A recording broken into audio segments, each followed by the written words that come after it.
OFW ka ba na pangarap na makauwi for good? Hindi habang buhay kontrata, pero dito sa negosyo, pwede pang habang buhay.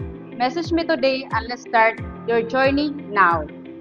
Hi, I'm Josie Lambayong, 33 years old, dating OFW Singapore for 6 years.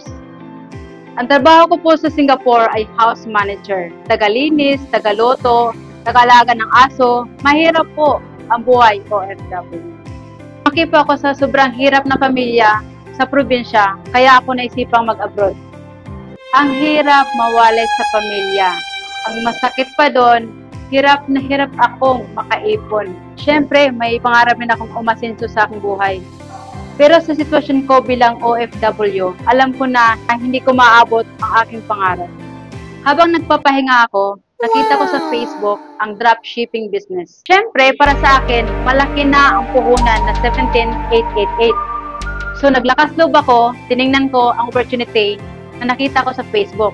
Very grateful kasi napaka-supportive ang team na sinalihan ko.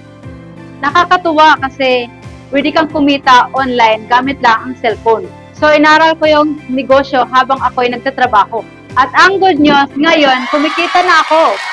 So ngayon, kumikita na ako ng 20,000 weekly doing dropshipping business. Maraming salamat sa Team Dynamic sa paggabay. Ngayon, nakapag-for-good na ako. Siyempre, gusto ko pasalamatan ang Project I Am Home ng Team Dynamic. Dahil sa Project I Am Home, marami ng OFW ang kumikita. At nakapag-for-good na sa Pilipinas kasama ang mga mahal nila sa buhay. Saludo ako sa Project I Am Home. Sa lahat na makakanood sa video na ito, kung gusto mo ng extra income at gusto rin magkaroon ng dagdag kita, message mo lang ako mismo ang tutulong sa iyo at ang buong team. See you in my inbox!